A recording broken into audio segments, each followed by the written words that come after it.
Всем привет! Хотите в домашних условиях очень простым, доступным способом избавиться от бронхита, кашля, бронхиальной астмы, даже почистить сосуды? Для этого нам нужно всего лишь два простых ингредиента. Это 1 стакан сок лука и стакан меда. Хорошенько перемешаем и употребляем по 1 столовой ложке утром и вечером до еды.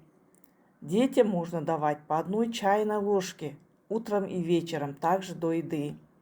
Если видео было вам полезно, поставьте лайки и подпишитесь на канал, чтобы не пропустить следующее полезное для вас видео.